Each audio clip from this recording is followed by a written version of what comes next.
사랑합니다. 어제 48편의 말씀을 가지고 하나님은 정말 위대하신 하나님, 우리로부터 극진한 찬양을 받으시기에 합당하신 하나님이시라 말씀을 드렸습니다.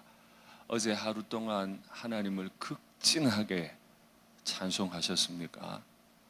어제 하루 나의 삶이 하나님 앞에 올리는 극진한 찬양의 삶과 같았습니까?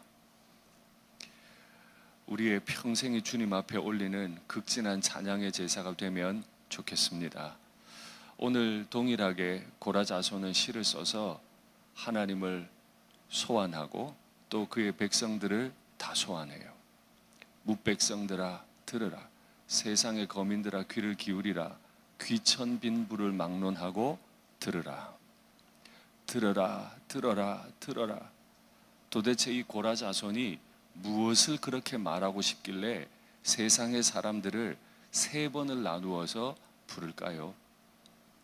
너무너무 하고 싶은 말이 있는 거예요. 그건 바로 교만한 사람들의 결과가 어떻게 될 것인지 우리에게 보이는 겁니다.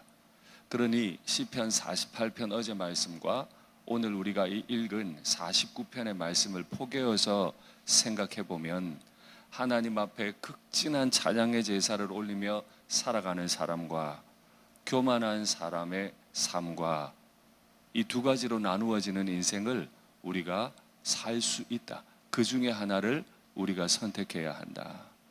그런데 교만한 사람은 어떻게 삶을 살아갈까요? 자기의 재물을 의지하고 자기의 부유함을 자랑하는 자들. 그들은 늘 사람들 앞에서 다른 이야기를 합니다. 내게 환난의 때가 온들, 그 환난이 나를 애워싼들 내가 두려워하겠나? 난 멸망하지 않아. 인생의 끝을 다 알지 못하는 사람들이 하나님 앞에 교만하게 하는 말을 고라자손이 인용을 하고 있습니다. 그게 5절 말씀이죠. 그런데 그 교만한 사람들은 대단한 걸 할 줄 아는 것 같으나 사실 아무것도 할 수 없어요. 그 형제를 위해 속전을 내지 못해요. 그 형제를 구원하고자 합니다.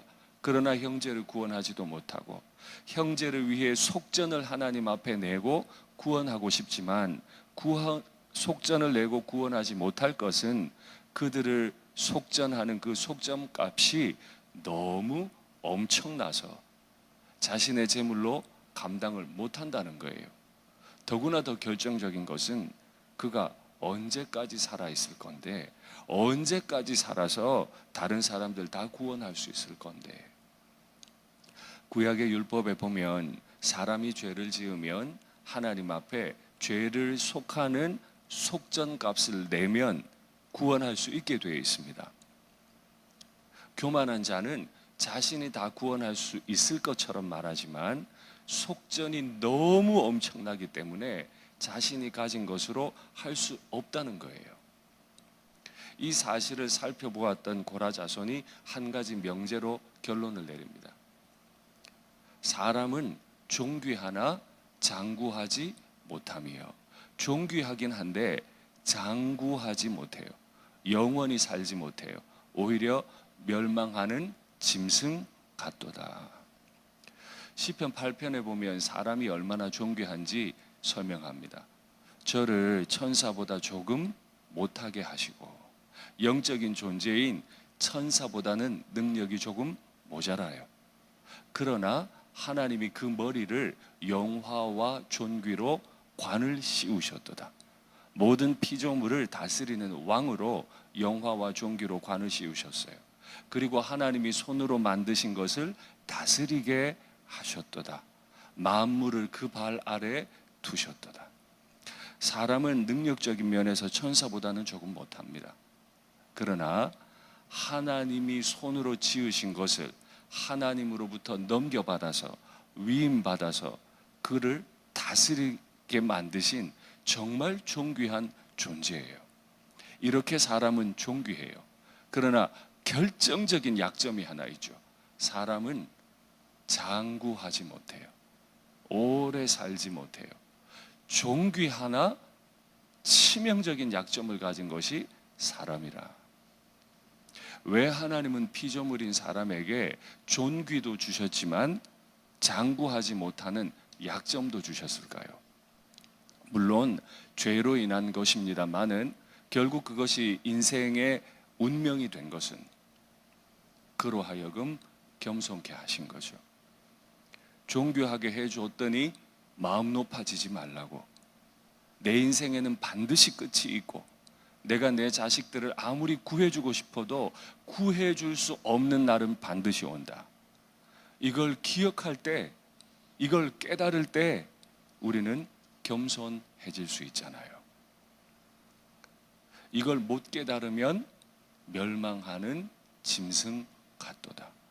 돈이 매우 많아서, 재물이 많고 부해서 그 재물을 의지하고 돈을 자랑하는 사람이라 할지라도 그것 가지고 내 자식들을 잘 길러낼 수 있을 것 같을지라도 안타깝게도 나 자신이, 내가 의지하는 돈과 재물이 장구하질 못해. 이걸 못 깨달으면 고대광실 부잣집에 사는 것 같아도 그는 멸망하는 짐승 같은 사람이라. 여기선 담임 목사가 이 직분이 영원할 것처럼 착각하는 게 멸망하는 짐승 같도다. 교회를 섬기면서 받은 이 직분이 장구할 것 같이 생각하는 것은 멸망하는 짐승 같도다. 내 지혜가 언제든 사람을 구하고 내 지혜가 언제든 교회를 이끌어갈 수 있는 지혜라고 생각하는 것은 멸망하는 짐승 같도다. 바로 이렇게 생각하는 자, 그들의 말을 기뻐하고 그들의 길을 따르는 자는 망하리로다 하고 셀라라고 붙어 있어요. 제가 성경을 봉독할 때 셀라라는 말을 잘 읽지를 않습니다. 왜냐하면 여기는 의미가 있다기보다 얼쑤하는 추임새이기 때문입니다. 굳이 읽질 않아요. 그런데 오늘 시편 49편에는 셀라가 2번 나오는데 제가 2번 다 읽었습니다.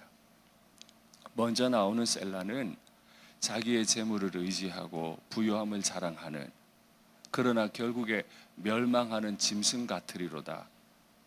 그걸 깨닫고는 13절에 셀라, 그렇구나 하고 깨닫는 거죠. 그들의 결과는 어떻게 될까요? 그들에게 목자가 있어요. 그래서 그 목자가 그들을 잘 양우리로 인도해서 거기 두는 거예요. 그들은 양같이 스올에 두게 될 거다. 스올은 지옥을 말합니다. 그들에게 목자가 있는데 그렇게 재물을 자랑하고 부유함을 의지하고 자기가 가진 것을 믿고 자랑하고 확신하는 그들은 반드시 어느 공간에 목자가 양을 둠과 같이 딱 두어지게 될 텐데, 근데 너무 충격적이게도 그 자리는 스올이에요. 다 모이게 될 텐데 스올이에요. 왜요? 사망이 그들의 목자이기 때문이라. 내가 가진 재정들, 내가 가진 지혜, 직분, 경험들, 이거 의지하고 자랑하고 확신하는 사람은 희한하게 한 자리로 모여요. 양들이 저녁이 되면 우리로 모이듯 다 모여서 이제 내가 안전하게 자겠구나 생각했는데 거기 공간이 어딘가 보니까 지옥이라. 왜요? 마귀가 그들의 목자거든. 다 모아놨거든. 그러나 반대로 하나 고백하는 게 있죠. 그러나 하나님은 나를 영접하시리니. 말씀을 마치면서 우리 성도님들께 질문합니다. 나의 목자는 누구입니까? 사망입니까? 나를 영접해 주실 나의 하나님이십니까? 이건 입술로 고백하는 게 아닙니다. 얼마든지 입술로 나의 목자는 하나님이십니다 하지만 그 목자를 안 따르는 양들도 있거든요. 신앙 고백은 입술로도 하나, 신앙 고백은 오늘 하루 종일 누구를 따랐는가로 결정됩니다. 어제 하루 누구를 충실히 따르셨습니까? 바로 이걸 깨달은 시인이 두 번째 셀라를 외칩니다. 얼쑤 존귀하지만 장구하지 못하고 멸망하는 짐승 같은 인생을 살 뻔한 나를 영접하셨구나. 마귀가 스올로 나를 몰아가려고 하는 바로 그때 그 자리에서 하나님은 나를 빼내셔서 나를 인도하셨구나. 그리고 나를 영원한 생명의 나라 천국으로 두셨구나. 얼쑤 하고 찬송하는 거죠. 말씀을 맺겠습니다. 우리에게 어떤 확신이 있습니까? 나에 대한 확신입니까? 나를 영접해 주실, 나를 이끌어 가실 하나님에 대한 확신입니까? 하나님에 대한 확신으로, 나를 영원히 구원하실 하나님에 대한 확신으로 이 하루를 채워가시면 좋겠습니다. 기도하시죠.